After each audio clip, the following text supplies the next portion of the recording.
joining us. This is the France 24 debate. Paris celebrating its first title in 19 years in football, marred by riots in the right bank of the capital, right in the heart of town, in fact. With us to talk about it, Jonathan Johnson, contributor to French Football Weekly.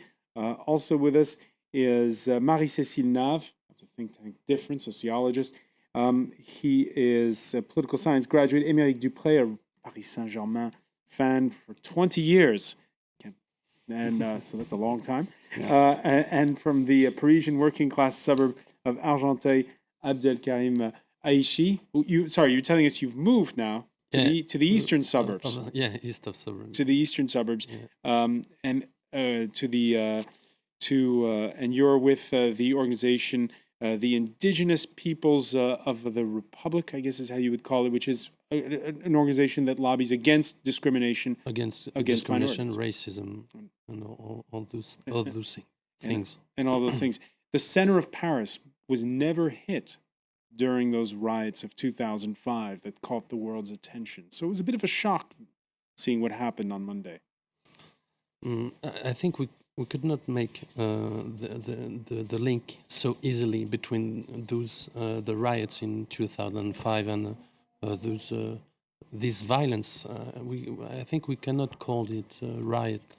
On the first in 2005, there was, according to me and a lot of people, there were a social message. So people in suburbs wanted to say how they were discriminated, how they have difficulties to find a flat, to find a job, but what we are talking about now, it's a little bit different, because there's nobody kept a microphone and told what they wanted. There was no revendication. We can call it like that. There were no demands. Basically, they just came in and tried to.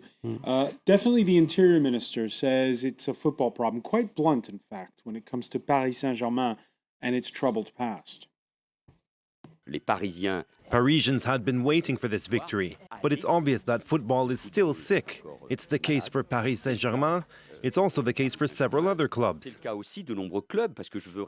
Let me remind you that we regularly forbid supporters from entering certain stadiums. Is French football sick? I wouldn't say that it was in the worst state in Europe. I mean, you just have to look across at Italy, for example. You have a massive problem with racism there. So I think it would be unfair to say it was just French football that struggles with this problem. But it seems to be particularly focused on Paris Saint-Germain. For instance, when they play abroad, there were problems when they faced Valencia earlier this season in the Champions League, and there's plenty of problems when they face Marseille. That's probably the height of domestic football's problems. It's the big derby, the two rivals, Paris and Marseille. We were talking how we would mention some of the political reactions we've seen following all of this. From the right, many calling for the head of the Interior Minister, some directing their wrath at the rioters. On Twitter, the Member of Parliament and Mayor of Nice, Christian Estrosi, writes, revealed by the gravity of these facts is that the government made the choice of sowing fear among honest people rather than hoodlums. That's one comment. Another MP from the main opposition Conservative UMP, Jean-Sébastien Vialat, initially posted, the looters are surely descendants of slaves. They have excuses. The Justice Minister is going to compensate them.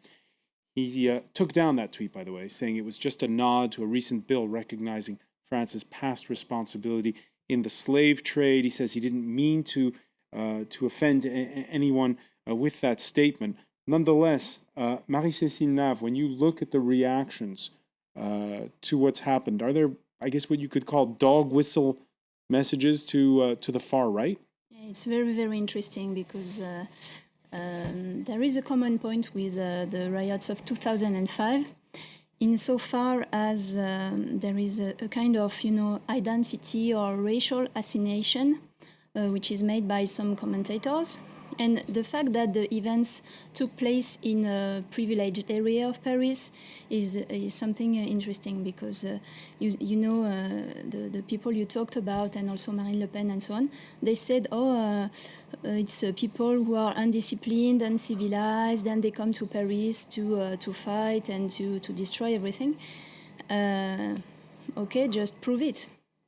And it's something interesting in the political discourse. And there's a very interesting common point with 8 years ago, because we have exactly the same interpretation of facts. I mean, a racial assignation of people. People are designed as belonging to a community because of their skin color, but nothing is true about that. I mean, it's overinterpretation of facts. All right, so there's two groups of different people. There are people coming from the working class suburbs who are from minorities, and there are these hardcore supporters, some of them hooligans, the ultras who've been barred from the stadiums.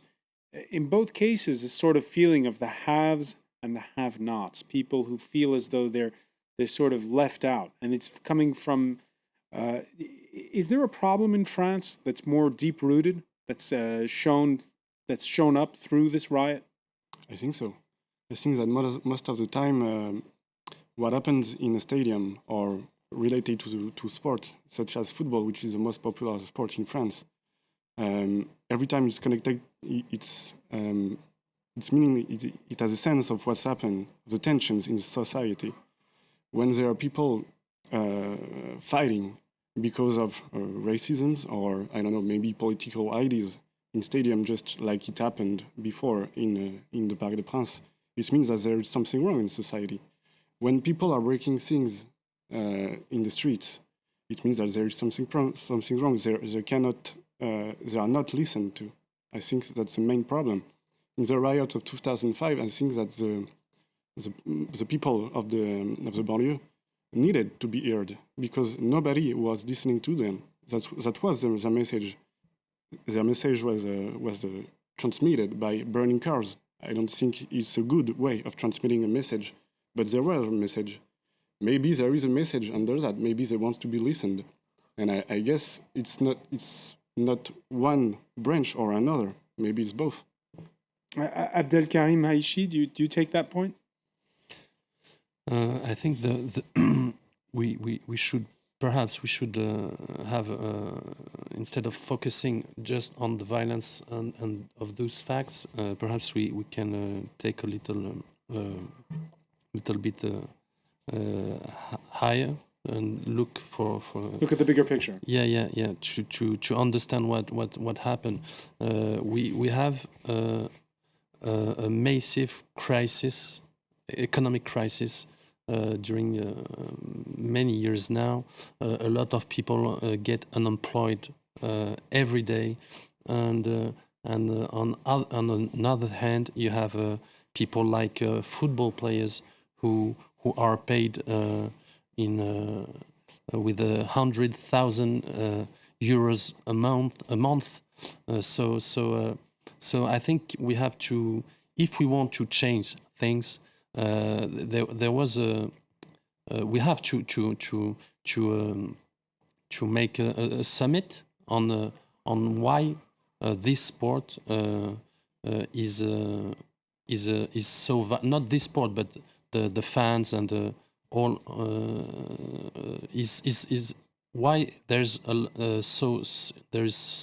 lot of violence, So huge imbalances, huge frustrations, and yet, as we were saying in the first part of our discussion, people are buying the kit that says Ibrahimovic on the back. They like Zlatan, they like David Beckham, so they identify with Paris Saint-Germain, and at the same time they are expressing frustration. I think what has to be remembered is the roots of Paris Saint-Germain. Paris Saint-Germain is a relatively modern football club in European terms. It was formed in 1970, so it's only just over 40 years old. And a large part of the club's fan base, original fan base, comes from the banlieue. one of the original initiatives to drive early support for the club was to give cheaper tickets to people From those in working-class less suburbs. affluent areas. And I think it's still the case today that the club make a concerted effort for those tickets to be relatively affordable to the people in those areas. But with football being in the entertainment industry as it is very difficult to make those tickets available for as low prices as they were available before the Qataris arrived at the club. But I still think that the club makes an effort to embrace the people in the less affluent areas. And like Dupré, you were telling us before we went on air that you're no longer a season ticket holder. You can't afford the tickets. No, because I don't have a job currently. But Do I'm you not sure- resent the club for having higher ticket prices? No, not really, because it's part of the Robin Le Proux plans to hire the tickets to prevent the working class to come. Because I think that they believe that most of the violent people were people from working class. I don't know, people with not a lot of money. And I think it's the case because most of the time the hardcore fans are not some rich guys from a good neighborhood in Paris. No, they come from little places and they dedicate all their lives to the club. And so if you ban them, you ban the art of the club, and that's what they are reproaching to them. It sounds like you're approaching it a little bit yourself. No, not exactly. And I think Well, you're having a hard time criticizing your own club. Yeah, the problem is very multiple. All I think right. that's- It's on several layers. Yeah. The arrival of Qatari ownership to Paris Saint-Germain is certainly a shock to the staid world of French football. But it seems at times, tell me if I'm wrong, Marie-Cécile Nav, that again, this has raised more eyebrows in political circles than it has among ordinary fans. Yes, probably. And in football, just like in demonstration, there is a kind of unwinding effect, which is very specific to this sport. And I'm not sure people can really fight about that. And we must avoid over-interpretations of fact, and we must avoid to give a political interpretation of it. And it's something specific, really, to football. You don't see that in other sports. Even though there are private funds and so on, and it's something very specific to this thing. So we must avoid to confuse things, and All right, and with all the money now rolling into Paris Saint-Germain, one socialist MP, who, by the way, hails from the Marseille region, wants to see that money go further. He says for crowd control. The state shouldn't be permanently obliged to pay police presence at this kind of event. I'd be for a law which forces clubs to pay for the costs of the CRS riot police and the armed police. Jonathan Johnson, do you see a lawmaker in Britain making that kind of statement? No. But I think that security in Britain is organized differently. They have more experience with this. For example, you saw a title parade in Manchester yesterday, but you also saw a coach being sacked unpopularly in the eyes of that club's fan base. But later on in the day, I think had you seen that decision made in the morning, before the title parade happened, then maybe we would have seen not similar scenes in Manchester, but some sort of unrest within the city. But the idea that here you have a lawmaker saying that the clubs should pay for crowd control, what does that tell you, that kind of statement? I think it's the finger is being pointed at the club slightly unnecessarily. What people have to bear in mind is that it is still less than 2 years into the ownership of the club by the Qataris, and this is a big learning curve for them.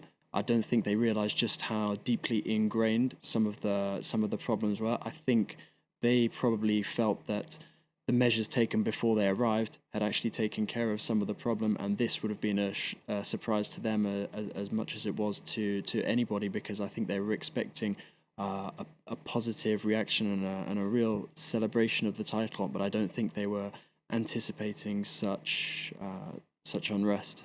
Abdelkarim Aichi, how do you feel about Qataris coming in and buying the Capitals club? I have a problem, in fact, with this money, because I think they're too paid. You know, football players are really too paid. You have Salaries should be capped. Yeah, of course. So I don't have any question about the money of because there was a problem. People talked about this money because it was an Arab money, you know. So it could it's an Islamic country, so it can be a problem for some people. But I'm not talking about that. Just the amounts of the economy in this economy of the football. There is a problem with that. People should not be so paid for that, you know. So and when you see football players behave like teenagers or especially French ones at the last World Cup. Yeah, of course. So it's not a way to educate young people, you know. it's not models. It cannot be a model. People earn a lot of money like that. It's just less than 1% of people. So you should not put this idea in the head of our children, you know. And so you'd like to see a cap on that, and perhaps a cap on some of the bad behavior that we sometimes see. Abdelkarim Aichi, I want to thank you. I want to thank as well Marie-Cécile Nave for being with us, Jonathan Johnson and Émeric Dupré for being with us here in the France 24 debate. Thank you for joining us.